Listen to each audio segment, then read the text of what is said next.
Good morning students. मैं हूं राकेश कपूरिया और आप सबका इस यूट्यूब चैनल पर स्वागत करता हूं। हम भारत का मानसून पढ़ रहे थे और मानसून की उत्पत्ति के क्रम में अब तक हमने मानसून की उत्पत्ति के जो परंपरागत सिद्धांत हैं उनके बारे में अध्ययन किया। आज हम इस लेक्चर में बात करेंगे मानसून की उत्पत्ति से संबंधित आधुनिक सिद्धांत कौन कौन से हैं, वो कौन कौन से कारक हैं जो वर्तमान समय में भारतीय मानसून की उत्पत्ति को प्रभावित कर रहे हैं, भारतीय मानसून की क्रियाविधि को प्रभावित कर रहे हैं।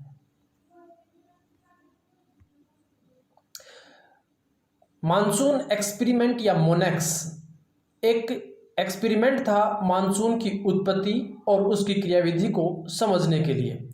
इसका आरंभ हुआ था दिसंबर 1978 में और यह अगस्त 1979 में खत्म हुआ। यानी कि लगभग एक साल का ये पूरा पीरियड मानसून के एक्सपेरिमेंट को लेकर के था कि हिंद महासागरीय क्षेत्र में, खास करके हिंद महासागरीय क्षेत्र में वास्तव में मानसून की उत्पत्ति किस प्रकार से होती है और उसकी क्रियाविधि किस प्रकार की है, इस चीज़ को समझने का प्रयास किया गया था। इस मोनेक्स प्रोग्राम में जो महत्वपूर्ण सहयोगी संगठन थे वो थे WMO world meteorological organization, WWW USSR, India, US, China, Japan. ये कुछ महत्वपूर्ण सहयोगी संस्थाएं और राष्ट्र थे जिन्होंने मिलकर के और आपसी सहयोग से पता लगाने का प्रयास किया कि भारतीय मानसून की उत्पत्ति कैसे होती है और यह किस प्रकार से कार्य करता है। वास्तव में इस मोनेक्स प्रोग्राम का उद्देश्य था मानसूनी पवनों के परिसंचरण को समझना हिंद महासागरीय क्षेत्र में, खास करके हिंद महासागरीय क्षेत्र। इसका जो पर्टिकुलर एरिया था इस एक्सपेरिमेंट का वो हिंद महासागर था, अरब सागर, बंगाल की खाड़ी और जो दक्षिणी चीन सागर है वो वाला पूरा एरिया जो था वो इसका एक्सपेरिमेंटल साइट थी जहां पर एक्सपेरिमेंट किया गया और ये पता लगाने का प्रयास किया गया कि वास्तव में मानसूनी पवनों के परिसंचरण किस प्रकार से होता है और इस परिसंचरण को समझने का प्रयास किया गया। वास्तव में मोनेक्स प्रोग्राम जो था वह दो चरणों में पूरा हुआ। एक शीतकालीन मानसून को समझने के लिए जिसका आरंभ हुआ दिसंबर 1978 में और मार्च 1979 में यह खत्म हुआ। इसको हम कहते हैं डब्ल्यू मोनेक्स या विंटर मोनेक्स के नाम से जानते हैं। और दूसरा एक्सपेरिमेंट हुआ ग्रीष्मकालीन मानसून की क्रियाविधि को समझने के लिए जिसका आरंभ हुआ मई 1979 से अगस्त 1979 तक और इसको हम कहते हैं एस मोनेक्स या समर मोनेक्स के नाम से जाना जाता है। तो वास्तव में मोनेक्स प्रोग्राम दो चरणों में संपन्न हुआ, एक विंटर मोनेक्स और दूसरा समर मोनेक्स। मोनेक्स के पहले फेज में शीतकालीन मानसूनी दशाओं का बारीकी से अध्ययन किया गया जिसका मुख्य केंद्र था दक्षिणी चीन सागर। जो डब्ल्यू मोनेक्स था या विंटर जो मोनेक्स था उसमें शीतकालीन मानसूनी दशाओं का बारीकी से अध्ययन किया गया और इसका जो एक्सपेरिमेंटल एरिया था वो था दक्षिणी चीन सागर। दूसरे फेज में ग्रीष्मकालीन मानसूनी दशाओं का अध्ययन किया गया जो 3 चरणों में संपन्न हुआ। पहला जिसका मुख्य साइट था सऊदी अरेबियन प्रयोग, जिसको हम सऊदी अरेबियन प्रयोग के नाम से जानते हैं, सऊदी अरेबियन एक्सपेरिमेंट के नाम से जानते हैं और इसका जो मुख्य केंद्र था वो था तेहरान। दूसरा था अरब सागरीय प्रयोग या अरब सागरीय एक्सपेरिमेंट जिसका मुख्य केंद्र था बॉम्बे या मुंबई। बंगाल की खाड़ी का प्रयोग या बंगाल की खाड़ी का एक्सपेरिमेंट जिसको कहते हैं हम, उसका मुख्य केंद्र था कोलकाता। यानी कि ग्रीष्मकालीन मानसून के लिए 3 साइट्स चुने गए, एक तेहरान जो सऊदी अरेबिया में है, दूसरा मुंबई जो अरब सागर में है और तीसरा बंगाल की खाड़ी में कोलकाता। ये 3 साइट से डेटाज लिए गए और डेटा का एक विश्लेषण किया गया और उसके आधार पर यह पता लगाने का प्रयास किया गया कि ग्रीष्मकालीन मानसून में के समय किस प्रकार की दशाएं होती हैं। इन तमाम प्रयोगों के बाद यह स्पष्ट हुआ कि कोई एक कारण भारतीय मानसून की उत्पत्ति को समझाने में उत्तरदायी नहीं है या समझाने का तरीका यदि हम ये मान लें कि एक कारक ऐसा हो जिसको हम जो डोमिनेटेड हो भारतीय मानसून को समझाने में, तो ऐसा कुछ नहीं है। इसके लिए अनेक कारक उत्तरदायी हैं जो हिंद महासागरीय मानसूनी परिसंचरण है इसको प्रभाव डालने वाले बहुत अनेक कारक हैं, अलग अलग कारक हैं जो अलग अलग समय में भारतीय मानसून पर प्रभाव डालते हैं, जिसके कारण मानसून की उत्पत्ति में और उसकी क्रियाविधि में परिवर्तन आता है। उसमें सबसे जो पहला प्रभाव बताया, पहला कारक जो बताया गया वो था ITC-Z। ITC-Z जो हमने पिछले लेक्चर में पढ़ा था एक परंपरागत सिद्धांत के रूप में, वो भी एक महत्वपूर्ण कारक है जो भारतीय मानसूनी पवन परिसंचरण पर प्रभाव डालता है। दूसरा है मस्कैरिन हाई। मस्कैरिन एक द्वीप समूह है हिंद महासागर में, और यहाँ पर किस प्रकार से हाई प्रेशर क्रिएट होता है और वह हाई प्रेशर किस प्रकार से भारतीय मानसून को प्रभावित करता है, इसके बारे में बताया गया है। तीसरा है पूर्वी जेट स्ट्रीम, पूर्वी जेट स्ट्रीम। चौथा है फाइंड letter jet. Find letter jet ये बहुत ही नवीनतम प्रयोग है जो वर्तमान समय में नए नए जो एक्सपेरिमेंट हो रहे हैं उनमें उभर करके आ रहे हैं। इसके अलावा अल नीनो और ला नीना तथा वॉकर शेल, ये कुछ कारक हैं। ITC-Z, मस्कैरिन हाई, पूर्वी jet, find letter jet, El Nino, La Nina और वॉकर शेल, ये कारक हैं जो मानसूनी पवन परिसंचरण को प्रभावित कर रहे हैं, उत्पत्ति में प्रभावित कर रहे हैं, साथ ही साथ उसकी जो क्रियाविधि है, उसकी जो मैकेनिज्म है, उसको भी प्रभावित करने का प्रयास करते हैं। यही कारण है कि भारतीय मानसून कई बार बहुत ज़्यादा प्रभावी होता है, कई बार बहुत ज़्यादा निष्क्रिय रहता है। तो आइए हम बात करते हैं एक एक कारक की और उसके क्या प्रभाव पड़ रहे हैं उनके बारे में हम बात करेंगे। पहला कारक है ITC-Z तथा भारतीय मानसून पर इसका प्रभाव के बारे में हम अध्ययन करते हैं। हमने देखा था, यहां पर समझने का प्रयास करें विश्व मानचित्र में, कि ITC-Z वास्तव में एक लो प्रेशर का क्षेत्र है। ये यहां पर ITC-Z क्रिएट हो रहा है, विषुवत रेखा और उसके आसपास वाला जो क्षेत्र है यहां पर ITC-Z क्रिएट होता है। यह एक लो प्रेशर का क्षेत्र होता है क्योंकि यहाँ पर सूर्य की किरणें जो हैं यहाँ पर सीधी चमकती हैं और सीधी चमकने के कारण अत्यधिक सूर्यतप की प्राप्ति होती है। परिणाम स्वरूप यहाँ पर अधिक तापमान होता है और अधिक तापमान के कारण यहाँ पर लो प्रेशर रहता है। इस लो प्रेशर वाले क्षेत्र पर उपोष्ण कटिबंधीय क्षेत्रों से, दोनों गोलार्धों में उपोष्ण कटिबंधीय क्षेत्रों से कुछ पवनें चलती हैं इस प्रकार से उत्तरी गोलार्ध में, और ये वाला इस प्रकार से दक्षिणी गोलार्ध में। ये दोनों पवनें आकर के इस क्षेत्र में कन्वर्ज करती हैं, मिलती हैं, कन्वर्जन होता है यहाँ पर। तो ये वाला जो क्षेत्र है इसको कहते हैं ITC-Z। यहाँ पर चूंकि एक लो प्रेशर का क्षेत्र है और दोनों गोलार्धों से, उपोष्ण कटिबंधीय उत्तरी गोलार्ध से और उपोष्ण कटिबंधीय दक्षिणी गोलार्ध से पवनें आकर के मिल रही हैं, और ये मिलकर के अत्यधिक गर्मी के कारण, अत्यधिक उष्मा के कारण ये पवनें ऊपर उठ जाती हैं, ऊपर उठती हैं, ठीक है ना। ऊपर उठने के साथ साथ यहाँ पर लो प्रेशर क्रिएट होता है। तो ये एक लो प्रेशर का क्षेत्र है वास्तव में, जहाँ पर उत्तरी गोलार्ध दक्षिणी गोलार्ध से व्यापारिक पवनें आकर के मिलती हैं। उत्तरी गोलार्ध से जो व्यापारिक पवनें आ रही हैं उनको हम कहते हैं उत्तर पूर्वी व्यापारिक पवनें, और दक्षिणी गोलार्ध से पवनें आ रही हैं उनको कहते हैं दक्षिणी पूर्वी व्यापारिक पवनें। क्लियर है। अब होता क्या है, इसके मैकेनिज्म को समझने का प्रयास करिए कि जब शीतकाल होता है, शीतकाल के समय सूर्य दक्षिणायन होता है, तो ऐसे में ITC-Z भी दक्षिणी गोलार्ध में होता है, क्योंकि जहां सूर्य का ताप साफ पड़ रहा हो, सीधा पड़ रहा हो सूर्य का ताप, वहां पर अत्यधिक उष्मा होगी, तो वहीं पर ITC-Z होगा। जहां सूर्य की किरणें सीधी चमक रही होंगी वहीं पर ITC-Z होता है। तो शीतकाल में जब दक्षिणी गोलार्ध में सूर्य दक्षिणायन होता है, या दक्षिणी गोलार्ध में जब सूर्य होता है, तो ITC-Z भी दक्षिण में होता है। अब आपने देखा था कि यहाँ पर इस क्षेत्र में दो व्यापारिक पवनें आकर के मिल रही हैं, एक दक्षिण से जिसको हम दक्षिणी पूर्वी व्यापारिक पवनें कहते हैं, और एक उत्तर से जिनको हम उत्तर पूर्वी व्यापारिक पवनें कहते हैं। भारत की स्थिति यह है, ध्यान रखें। तो शीतकाल के समय भारत वाला पूरा क्षेत्र उत्तर पूर्वी व्यापारिक पवनों के प्रभाव क्षेत्र में होता है। ये पवनें शीत होती हैं, यानी कि कोल्ड विंड होती हैं। ड्राई विंड होती हैं, यानी कि स्थल भाग से चल रही हैं चूंकि, तो इसमें आर्द्रता की कमी होगी, आर्द्रता नहीं होगी, तो इन पवनों के कारण भारत में वर्षा नहीं होती है। ये पवनें जब भारतीय क्षेत्र में आती हैं तो इसे हम कहते हैं उत्तर पूर्वी मानसूनी पवनें।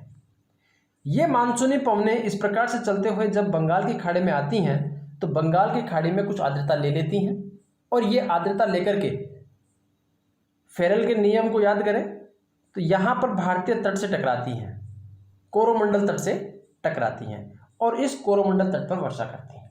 तो शीतकालीन जो मानसूनी पवनें हैं वो ITCZ के दक्षिण में खिसकने के परिणाम स्वरूप भारत के पूरे क्षेत्र में छा जाती हैं, और जब ये भारतीय क्षेत्र से गुजर रही होती हैं तो बंगाल की खाड़ी में जब प्रवेश करती हैं तो वहाँ से आर्द्रता लेकर के और भारतीय दक्षिणतम जो तटवर्ती क्षेत्र है, कोरोमंडल तट, तमिलनाडु वाला जो तट है, इस तट पर आकर के वर्षा करती हैं। ये शीतकाल का मैकेनिज्म है। ग्रीष्मकाल के मैकेनिज्म को समझने का प्रयास करिए कि ग्रीष्मकाल में सूर्य अब उत्तरायण हो चुका है, यहाँ पर चमक रहा है, तो ITCZ की स्थिति क्या होगी? यह वाला ITCZ यहाँ होगा। जो पहले ITCZ यहाँ था, अब ITCZ यहाँ पर है, यानी कि लो प्रेशर का क्षेत्र यहाँ पर हो गया। तो अब उत्तर पूर्व से आने वाली व्यापारिक पवनें यहाँ पर आकर के मिल रही हैं और दक्षिण पूर्व से आने वाली व्यापारिक पवनें इस प्रकार से चल रही हैं। यह भारतीय क्षेत्र है, तो इस समय यहाँ पर दक्षिण पूर्वी व्यापारिक पवनें भारतीय क्षेत्र में आ रही होंगी। क्लियर है? दक्षिण पूर्वी व्यापारिक पवनें जो हैं वो चूंकि समुद्री क्षेत्र से चल रही हैं और ग्रीष्म है, ठीक है, एक तो गर्मी वाली हैं, अधिक टेम्परेचर वाली हैं, और दूसरी गर्म के साथ साथ आर्द्र भी हैं। तो आर्द्र पवनें जब भारतीय क्षेत्र में प्रवेश करती हैं तो ये भारतीय क्षेत्र में आकर के वर्षा लाती हैं, आर्द्रता को यहाँ त्यागती हैं। जब किसी पर्वतीय क्षेत्र या किसी रुकावट वाले क्षेत्र से टकराती हैं तो पवनें ऊपर उठती हैं, संघनित होती हैं और उस क्षेत्र में वर्षा कर देती हैं। इनको हम कहते हैं दक्षिणी पूर्वी व्यापारिक पवनें, जो जब भारतीय क्षेत्र में प्रवेश करती हैं तो इन्हें दक्षिण पूर्वी मानसूनी पवनें या दक्षिणी पश्चिमी मानसूनी पवनें कहा जाता है। क्यों कहा जाता है दक्षिणी पश्चिमी मानसूनी पवनें? जैसे ही दक्षिणी गोलार्ध को पार करके और विषुवत रेखा को पार करती हैं, उत्तरी गोलार्ध में पहुंचती हैं, तो फेरल के नियम के अनुसार इन पवनों की दिशा दाएं मुड़ जाती है, इस प्रकार से मुड़ जाती है। क्लियर है? दाएं मुड़ रही हैं, विषुवत रेखा को जैसे ही पार किया तो दाएं मुड़े, तो ये वाला जो भारतीय तट है जिसको हम पश्चिमी तट कहते हैं, पश्चिमी तट पर आकर के ये टकराती हैं। पश्चिमी तट पर आप याद करें कि एक हमारे यहाँ पश्चिमी घाट पर्वतमाला है, इस पश्चिमी घाट पर्वतमाला पर टकराती हैं जैसे ही ये दक्षिण पश्चिमी मानसूनी पवनें, तो यहाँ पर वर्षा करती हैं और मानसून का आरंभ होता है, भारतीय मानसून का आरंभ होता है। तो वास्तव में ITCZ स्थानांतरण होता है सूर्य के उत्तरायण और दक्षिणायन के कारण। जब सूर्य दक्षिण में होता है तो ITCZ की स्थिति भी दक्षिणी गोलार्ध में होती है। तो ऐसे में भारतीय जो उपमहाद्वीप है उसमें पूरे वाले क्षेत्र में उत्तर पूर्वी व्यापारिक पवनें छा जाती हैं। उत्तर पूर्वी व्यापारिक पवनें चूंकि कम टेम्परेचर वाली होती हैं और शुष्क होती हैं, तो इनके कारण भारतीय क्षेत्र में मानसून जो है वो सूखा रहता है। इनको हम उत्तर पूर्वी मानसूनी पवनें कहते हैं। लेकिन याद रखें कि जैसे ही ये अरब बंगाल की खाड़ी में आती हैं तो यहाँ पर आर्द्रता लेकर के इस जो तटवर्ती क्षेत्र है जिसको हम कोरोमंडल तटवर्ती क्षेत्र कह रहे हैं, इसमें आकर के टकराती हैं और यहाँ वर्षा करती हैं। तो कुल मिलाकर के उत्तर पूर्वी जो व्यापारिक जो मानसूनी पवनें हैं, इन मानसूनी पवनों से भारत में वर्षा बहुत कम होती है। इसी मैकेनिज्म को फिर अब ग्रीष्मकाल में समझने की कोशिश करें। ग्रीष्मकाल में सूर्य उत्तरायण होता है, सूर्य लगभग भारत के मध्यवर्ती मैदानी क्षेत्र में छा रहा होता है, कर्क रेखा के आसपास वाला जो क्षेत्र है यहाँ पर छा रहा होता है। तो ITCZ की स्थिति भी जो है वो इस प्रकार से रहती है, इस प्रकार से रहती है। भारत में जो शिवालिक वाला जो पर्वतीय क्षेत्र है, शिवालिक का जो पर्वतपदीय क्षेत्र है, वहाँ पर ITCZ की स्थिति बन जाती है, जिसके कारण दक्षिणी पूर्वी व्यापारिक पवनें अब दक्षिणी गोलार्ध को पार करके और उत्तरी गोलार्ध में प्रवेश करती हैं। तो यहाँ पर इन पवनों की दिशा थोड़ी सी मुड़ जाती है फेरल के नियम के अनुसार, और ये पवनें दक्षिणी पश्चिमी मानसूनी पवनों के नाम से जानी जाती हैं, जो भारत के पश्चिमी तटवर्ती क्षेत्र से टकराती हैं, पश्चिमी घाट से टकराती हैं और भारत में मानसून की उत्पत्ति होती है। तो ITCZ वास्तव में सूर्य के उत्तरायण और दक्षिणायन के साथ साथ परिवर्तित हो रहा है, और जिसके कारण भारत में उत्तर पूर्वी तथा दक्षिणी पश्चिमी मानसूनी पवनों की उत्पत्ति हो रही है। मुझे उम्मीद है कि ये लेक्चर ये जो टॉपिक है वो आपको पूरी तरह से समझ में आ गया होगा। नेक्स्ट हम बात करते हैं मस्कैरिन हाई और भारतीय मानसून का किस प्रकार से रिलेशन है। मस्कैरिन जो है वो एक द्वीप समूह है, एक द्वीप समूह है। कहाँ है, इसकी लोकेशन आपको पता होनी चाहिए। ये अफ्रीका महाद्वीप वाला क्षेत्र है, ये अफ्रीकन महाद्वीप वाला क्षेत्र है, और इस अफ्रीकन महाद्वीप वाले क्षेत्र में यहाँ पर मेडागास्कर है। इस मेडागास्कर के पास में यहाँ पर छोटे छोटे द्वीप समूह हैं जिसको हम मस्कैरिन कहते हैं, मस्कैरिन आइलैंड्स कहते हैं। वास्तव में मस्कैरिन आइलैंड जो हैं वो हिंद महासागर के द्वीप समूह हैं। अब इस मैकेनिज्म को समझने का प्रयास करें कि मस्कैरिन जो द्वीप समूह है वो भारतीय मानसून को किस प्रकार से प्रभावित कर रहा है। ग्रीष्मकाल के समय चूंकि उत्तरायण रहता है सूर्य, और ITCZ भारत के लगभग मध्यवर्ती क्षेत्र में रहता है, लगभग मध्यवर्ती क्षेत्र में रहता है। यहाँ इस क्षेत्र में ITCZ रहता है। तो ऐसे में यहाँ पर लो प्रेशर का क्षेत्र है, यहाँ पर लो प्रेशर का क्षेत्र है, लेकिन साथ ही साथ चूंकि सूर्य उत्तरायण है तो यहाँ अत्यधिक सूर्य तक की प्राप्ति हो रही है।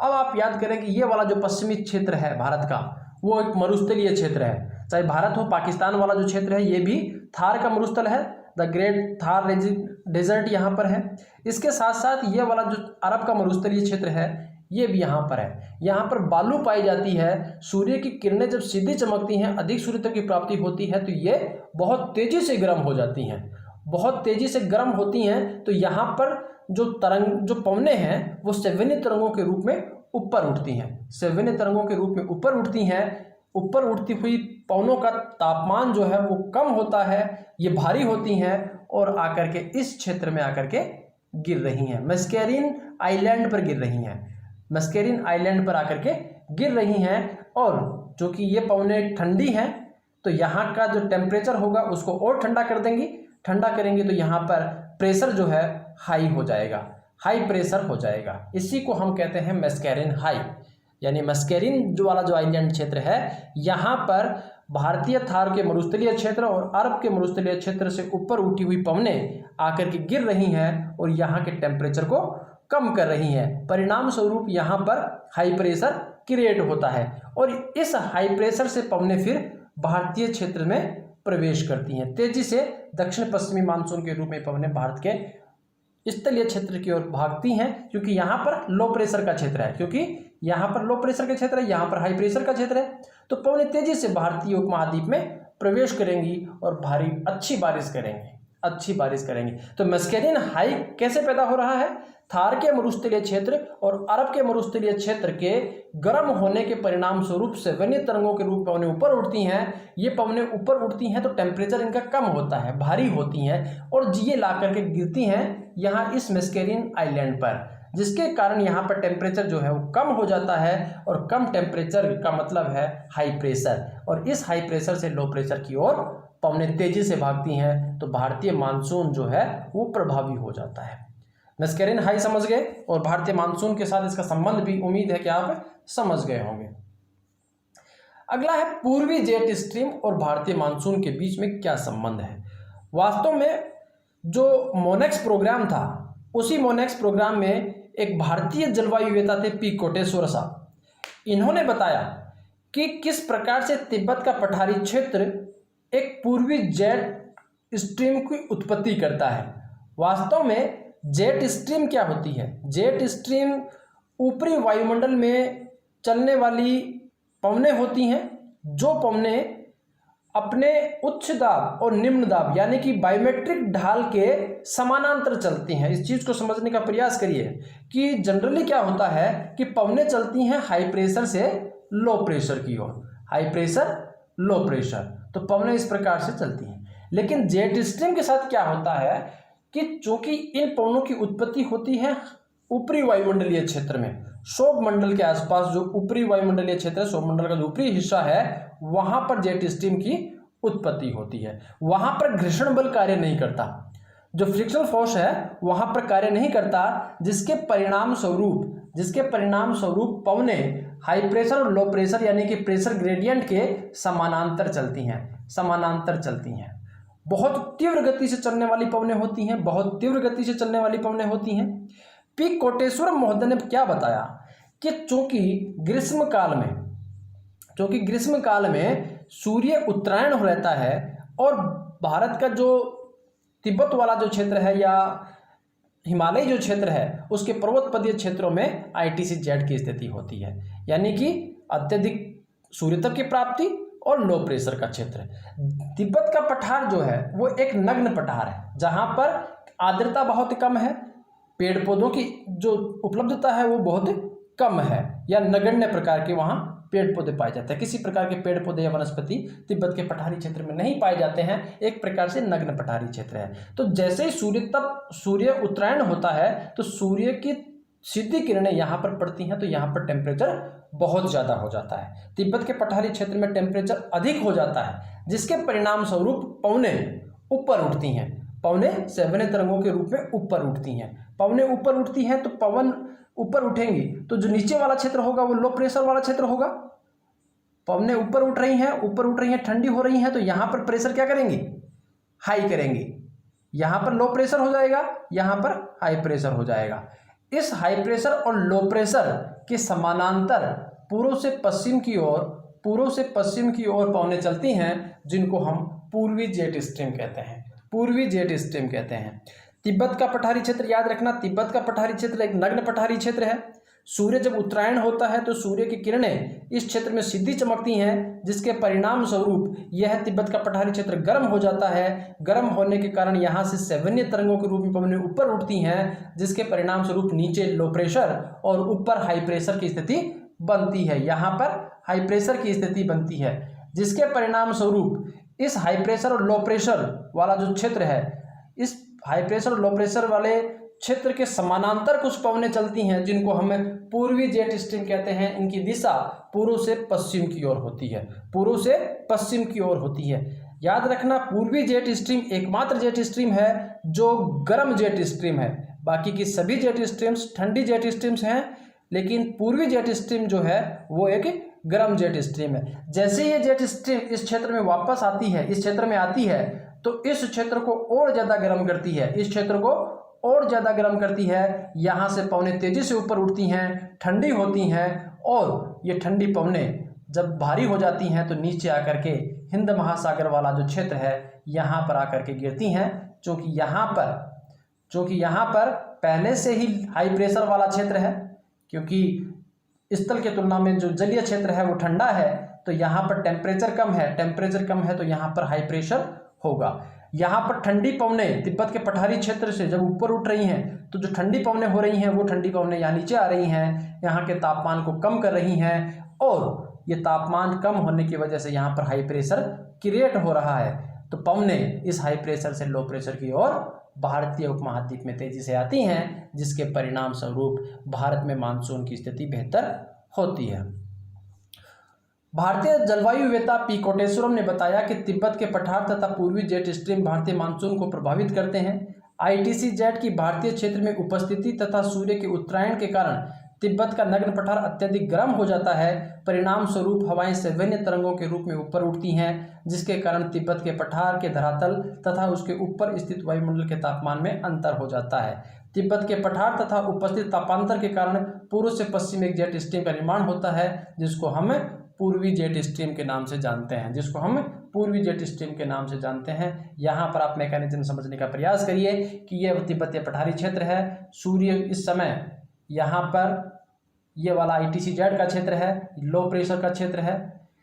यहाँ पर सूर्य की किरणें सीधे पड़ने से यहाँ टेम्परेचर अधिक हो जाएगा, तो पवनें सेवन्य तरंगों के रूप में ऊपर उठेंगी। यहाँ पर लो प्रेशर होगा, यहाँ पर हाई प्रेशर होगा। इसके समानांतर कुछ पवनें इस प्रकार से चलती हैं, जिनको हम पूर्वी जेट स्ट्रीम के नाम से जानते हैं। इस क्षेत्र में और ज़्यादा गर्मी पैदा करेगा, इस क्षेत्र में और ज़्यादा पवनें गर्म होकर के ऊपर उठेंगी। ये पवनें ऊपर उतने के साथ साथ ठंडी होती हैं और जब भारी हो जाती हैं तो यहाँ इस हिंद महासागरीय क्षेत्र में आकर के और गिरती हैं और मैस्कैरिन हाई के आसपास गिर करके यहाँ पर हाई प्रेशर का क्रिएट करती हैं, जहाँ से पवनें दक्षिण पश्चिमी मानसून के रूप में भारत में प्रवेश करती हैं।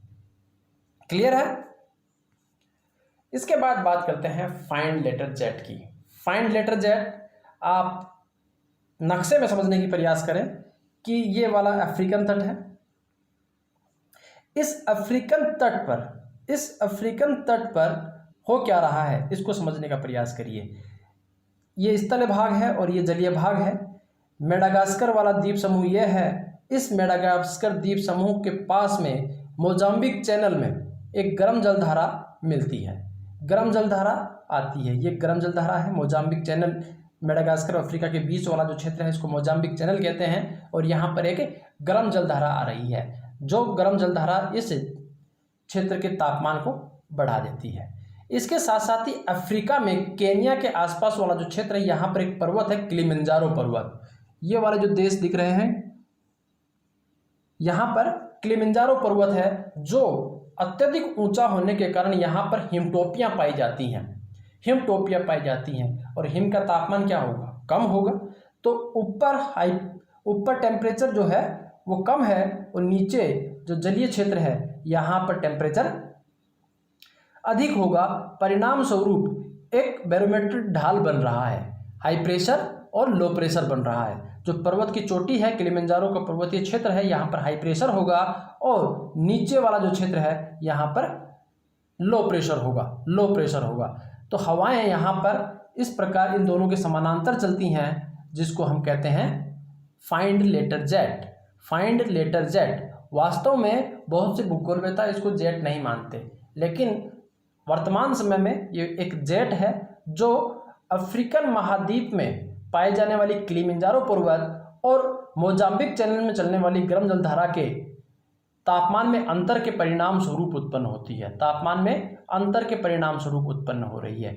अफ्रीका के तटवर्ती क्षेत्र से पवनें, चूंकि ऊपर वाला जो क्षेत्र है वो हाई प्रेशर वाला है और नीचे वाला जो क्षेत्र है वो लो प्रेशर वाला क्षेत्र है। तापांतर दोनों का अंतर है, प्रेशर में दोनों में अंतर है। हवाएं जो हैं ऊपरी वायुमंडल में वो इस प्रकार से चलती हैं और ये पवनें, ये जो जेट स्ट्रीम है, फाइंड लेटर जेट है, वो दक्षिणी पश्चिमी मानसूनी पवनों को तेजी से भारत की ओर धकेलती है। परिणाम स्वरूप भारतीय मानसून बेहतर होता है, भारतीय मानसून की उत्पत्ति होती है। तो मेडागास्कर के पास मोजाम्बिक चैनल में गर्म जलधाराओं का मिलना तथा अफ्रीका के किलिमंजारो पर्वत पर हिमटोपियों के कारण बड़ा तापांतर पैदा होता है। इस तापांतर के कारण फाइंड लेटर जेट की उत्पत्ति होती है और ये फाइंड लेटर जेट जो है वो दक्षिणी पश्चिमी मानसूनी पवनों को तेजी से भारतीय क्षेत्र की ओर ले जाता है, जिससे भारतीय मानसून की उत्पत्ति होती है। यहाँ पर आप समझने का प्रयास करें, ये मेडागास्कर वाला द्वीप है, ये मोजाम्बिक चैनल है, यहाँ पर एक गर्म जलधारा है, जिसके परिणाम स्वरूप ये जो तटवर्ती क्षेत्र है अफ्रीका का वो अत्यधिक गर्म हो जाता है। तो यहाँ पर अत्यधिक गर्म यानी कि अधिक तापमान के कारण लो प्रेशर का क्षेत्र बनता है। वही यहाँ इस क्षेत्र में किलिमंजारो पर्वत की जो चोटियाँ हैं वहाँ पर हिमटोपियाँ पाई जाती हैं। इन हिमटोपियों पर टेम्परेचर जो है कम होता है, हाई प्रेशर का क्षेत्र होता है। ऊपर हाई प्रेशर, नीचे लो प्रेशर, परिणाम स्वरूप जेट स्ट्रीम का निर्माण होता है, जिसको हम फाइंड लेटर जेट कहते हैं। और जो जेट स्ट्रीम है इसका निर्माण हो रहा है हाई प्रेशर और लो प्रेशर के समानांतर हो रहा है, क्योंकि जेट स्ट्रीम जो है ऊपरी वायुमंडल चलती है जहाँ पर घर्षण बल कार्य नहीं करता है, जिसके परिणाम स्वरूप हवाएं उच्च वायुदाब और निम्न वायुदाब के समानांतर चलती हैं। और यहीं पर इस प्रकार से दक्षिण पश्चिम मानसून पवनें चलती हैं, तो ये पवनें तेजी से इन पवनों को भारतीय क्षेत्र में लेके जाती हैं, जिसके कारण भारतीय मानसून की उत्पत्ति हो रही है।